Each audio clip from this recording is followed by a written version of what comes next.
Eduardo, ¿cómo vas? ¿Estás en plataforma? Ya, ¿qué pasó? ¿Cómo está, Ramiro? Buen día. ¿Cómo está, Ministro, Mauricio? ¿cómo estás? Qué gusto saludarte. Un gusto saludarlos a todos. Buen día. Eduardo, a ver, la pregunta que sale de cajón. ¿Hay arroz o no hay arroz y por qué no hay? A ver, arroz existe, ¿no? La prueba es que ya tenemos una primera muestra de que los precios están bajando ante el solo anuncio de las medidas que tomamos. Pero sí tenemos que precautelar un probable desabastecimiento, una probable falta de oferta en julio, que es lo que he dicho pues, en las entrevistas que hemos estado. Y estamos monitoreando muy de cerca las hectáreas que se están sembrando, porque tenemos que pensar en lo que podría ser un posible desabastecimiento ante el temor de la llegada del fenómeno del Niño. Entonces las decisiones se están tomando en base a data, ¿no? En base a información dura, que es la que nos va a ir guiando para las decisiones futuras. ¿Por qué se produjo el bache, Eduardo? Porque que hubo un bache que generó una alzada de precios es una realidad. ¿Por qué este bache o fue especulación? ¿Qué pasó? O sea, si me preguntas a mí, Ramiro, fue especulación, porque el arroz está. Nosotros tenemos bastante claras las cuentas de lo que existe de oferta. Pero nosotros tenemos que proteger al hogar ecuatoriano, a la familia. No podemos permitir que su excusa de esta, yo insisto, no muy buena intención de quienes comercializan, especulan, afectar el bolsillo del ecuatoriano. Entonces teníamos que tomar medidas inmediatas y es lo que hemos hecho y las mantendremos mientras el precio no regrese a su estado natural. Eduardo, si fue especulación, ¿por qué importar y no sancionar a los especuladores para aflojar la gramínea? Bueno, a ver, un poco esa es la soledad del poder, ¿no? Ramiro. El precio estaba subiendo por encima de 50, hasta, inclusive en algunos casos hasta de $60, ¿no? Y nosotros podemos pensar en frío y decir, bueno, lo que hay que hacer es los operativos que de hecho los estamos haciendo, pero la realidad es que lo que llega al bolsillo y a la mesa del ecuatoriano es el precio. Entonces teníamos que actuar con rapidez, es lo que hemos hecho, con rapidez y contundencia para frenar esta ola especulativa. Te cito porque aquí entrevisté la semana pasada a nuestro buen amigo, el gobernador de la provincia, Keko Tabaqui, y él dijo que había ido a las piladoras, que había ido a los silos y no había la gramínea, que había en verdad una ausencia de arroz. ¿A quién le creo? ¿Al ministro de Agricultura o al gobernador? No, yo creo que tal vez Francisco habló al calor de los primeros operativos. Ya en la medida que hemos ido avanzando, y lo van a ir notando ustedes en el proceso, van a darse cuenta que el precio se está regulando y que el arroz tal vez no estaba almacenado en saco, pero sí estaba encima.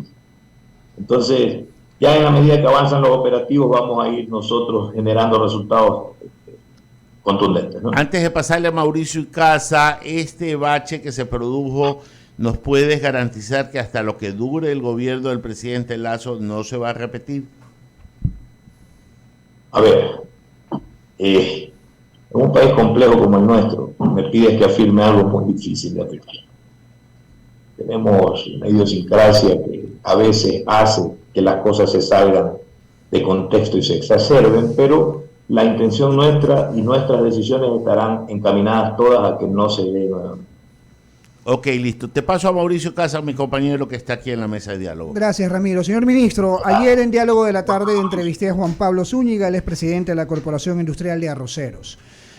Y él hacía algunas puntualizaciones, lo he escuchado atentamente, y él indicaba que se había informado a las autoridades en su momento de que esta cosecha, la que recién terminó, la última, no iba a ser del mismo volumen de las anteriores por diversas situaciones.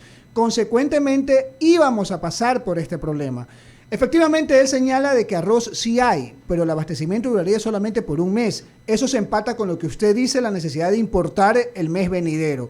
La pregunta es, si ya se conocía de este tema, según boca de la persona que entrevisté ayer, ¿por qué no se tomó en su momento la medida o las medidas necesarias para poder cubrir ese desfase y que no se produzca esta especulación que se dio la semana pasada?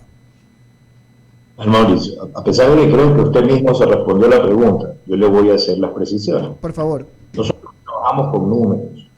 Y la idea es tener siempre los números sobre la mesa para la toma de decisiones. Es por demás claro que cualquier decisión que se tome en arroz, maíz, azúcar, son tremendamente álgidas, ¿no? Son delicadas y generan reacciones de los elementos de la cadena. Entonces las decisiones tenemos que tomarlas lo más pragmáticamente posible y eso se hace en base a números. No existe desabastecimiento. El Ecuador es un productor no deficitario, sino autosuficiente y además nosotros tenemos excedentes de arroz. ¿Sí? Entonces, insisto, tenemos que ser coherentes, los números, las decisiones las tomamos en base a números, no existía necesidad, nosotros estamos empezando inclusive estas decisiones un mes y medio antes de la posibilidad de un desabastecimiento. Así que creo que las medidas son oportunas y lo que sí tenemos lamentablemente es personas inescrupulosas que tratan de lucrar más que del déficit o del superávit, tratan de medrar el fenómeno del niño. Como el fenómeno del niño se anuncia, se genera la crisis de nervios y en base a esa crisis pues ellos tratan, o mejor dicho, hacen este tipo de acciones que nos perjudican a todos y que nos obligan a tomar medidas in extremis que lamentablemente tienen incidencia porque es de alta sensibilidad. Ministro, voy a tratar de argumentar la siguiente pregunta para irnos al tema del mediano plazo, ahora que usted ha tocado el tema del fenómeno del niño y que también lo conversó con Ramiro en sus inquietudes.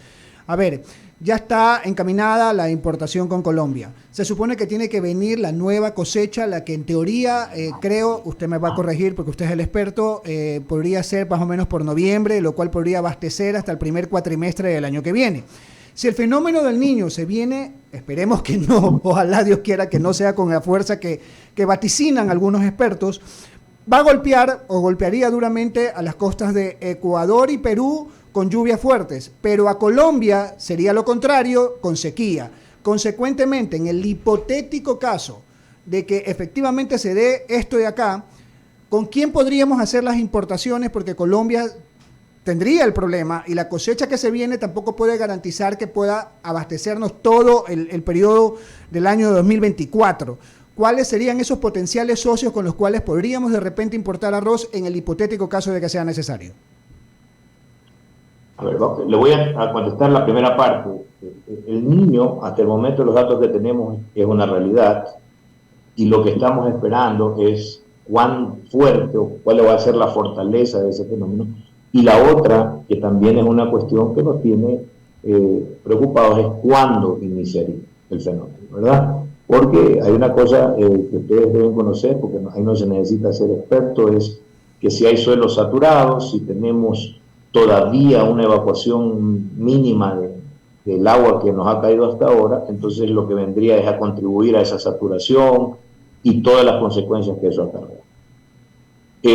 Colombia fue elegido de inicio, y no por nosotros, sino por las personas que podrían importar el arroz, que están importando el arroz, porque es lo más rápido, ¿verdad? Pero estamos nosotros trabajando con todos los mercados potenciales. Eso incluye a Brasil, incluye a Uruguay, incluye a Argentina, incluye a Perú, ¿no? Incluye a Colombia, porque la intención es tener todas las puertas abiertas para en el momento en que se necesite hacerlo de manera inmediata.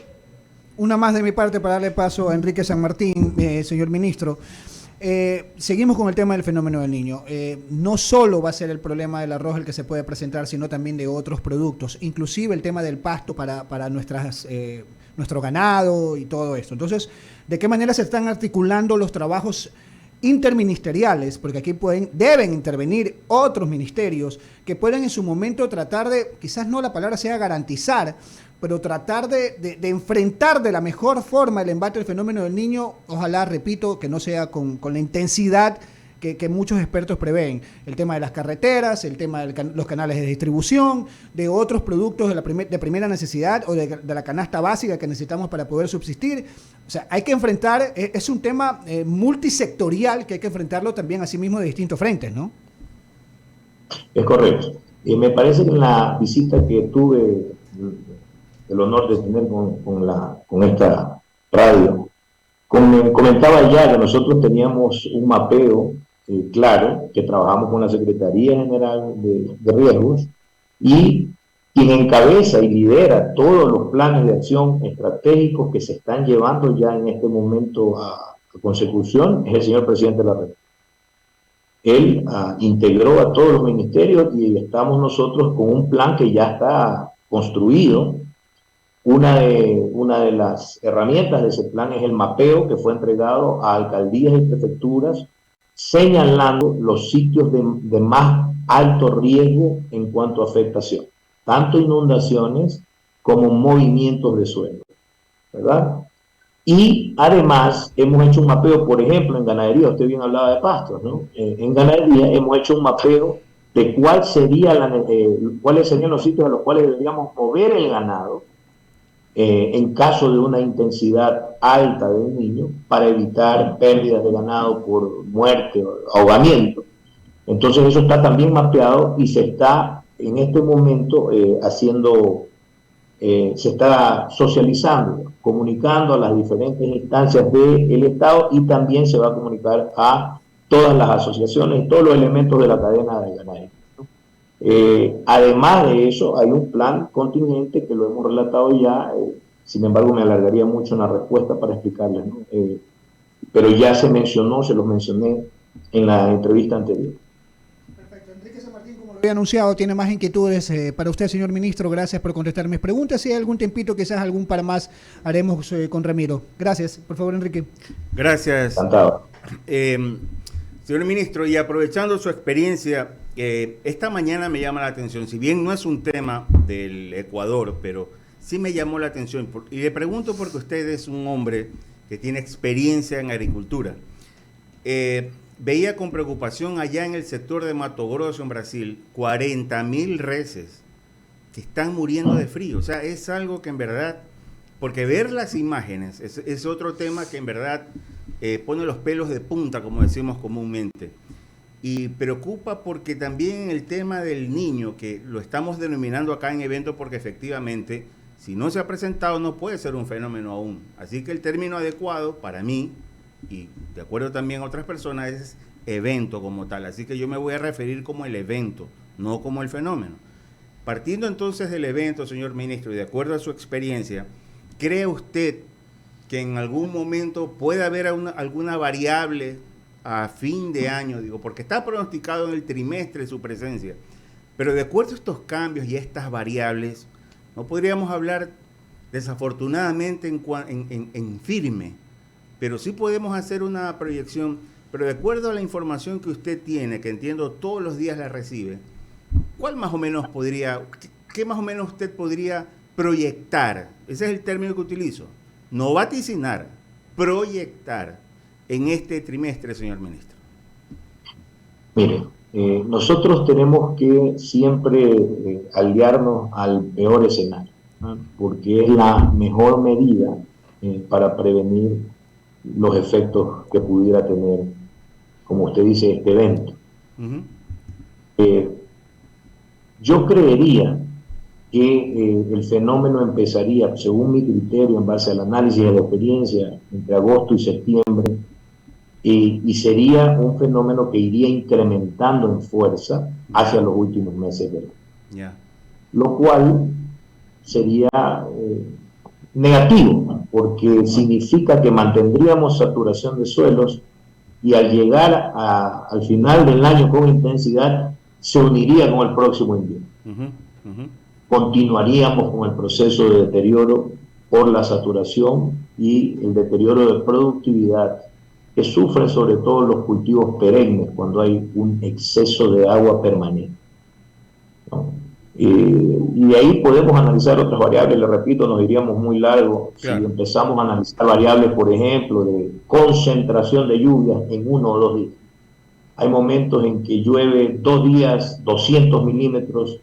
Eso significa en buen romance 8 pulgadas de agua, y eso afecta a cualquier cultivo. No importa si es perenne, si es de ciclo corto, aguas así de severas pueden afectar la vida. Entonces, tenemos que estar preparados para todo. Nosotros estamos trabajando, como le digo, ya tenemos unas proyecciones de afectación en el caso de este tipo de circunstancias, y en base a eso tratar de enfrentarlas. Yo sí recalco el hecho de que si el fenómeno fuera así de grave, es muy difícil, aún tomando medidas preventivas, aún haciendo planificación, es muy difícil evitar el daño colateral.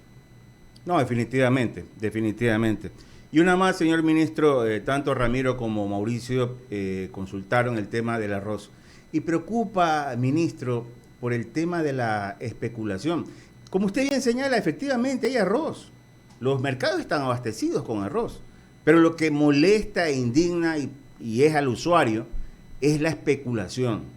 Señor ministro, no es de su competencia, pero de alguna manera tenemos también que aunar esfuerzos, porque no se puede, tomando el pretexto del fenómeno del niño, que reitero, no es fenómeno porque aún no aparece, tomando como ejemplo el evento del niño, algunos están aprovechando y eso no es así, señor ministro.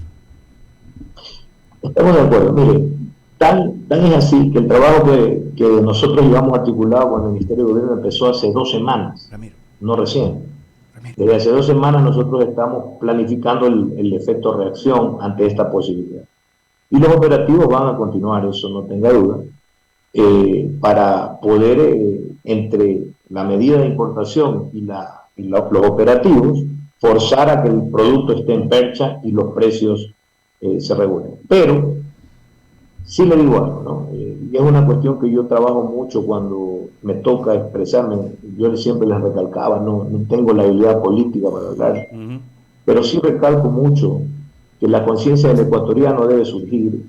Nosotros estamos en un momento que creo que es un punto de inflexión y es necesario que el ecuatoriano cambie el chip y entienda que lejos de tener líneas políticas o afiliaciones políticas, en este momento el Ecuador lo salva la conciencia del Ecuador y de saber que juntos, solo juntos y tomando decisiones conjuntas en el bienestar de todos, aplicando la norma de que mis derechos terminan donde comienzan los de los demás, es que este país va a salir adelante.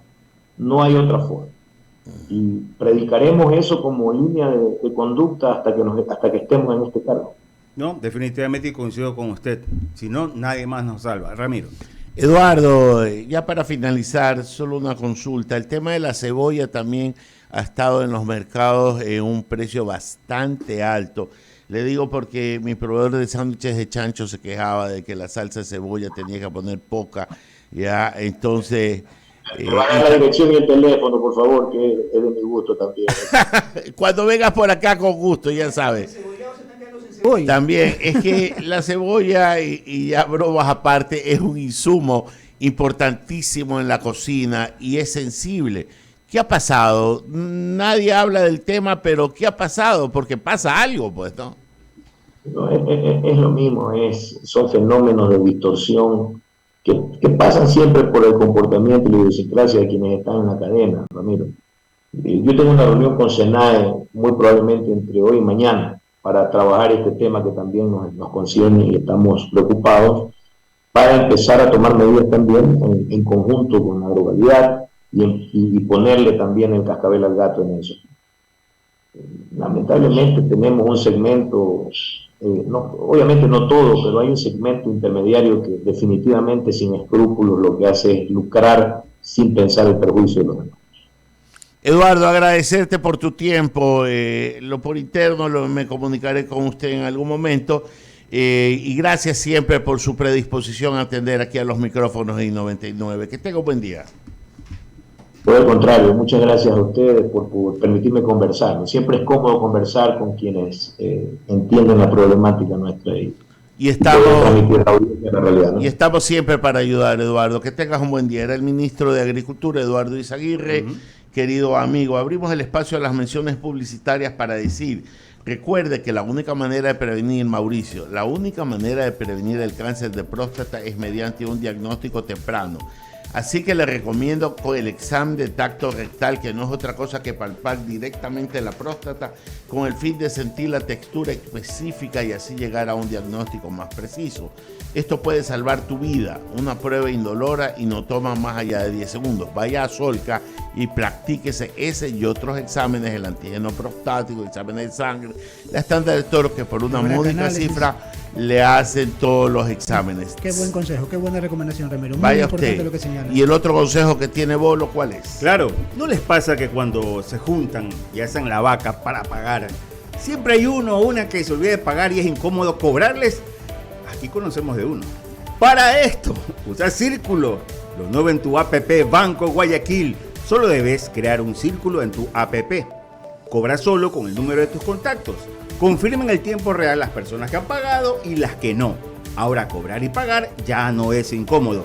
Usa Círculos desde tu APP Banco Guayaquil. Y si no eres cliente, abre una cuenta online en minutos desde bancoguayaquil.com, Ramiro. ¿Está buscando un lugar perfecto para vivir, Mauricio? Te presento You Guayaquil, un proyecto residencial en Puerto Santana que te sorprenderá en cada detalle. Espectaculares áreas comunales diseñadas por el renombrado diseñador Philippe Stack, todas pensadas para el relax y la diversión dentro de Ahí la seguridad. podemos ver esas imágenes de lo que está señalando. Espectacular. Tú lo has dicho. You Guayaquil.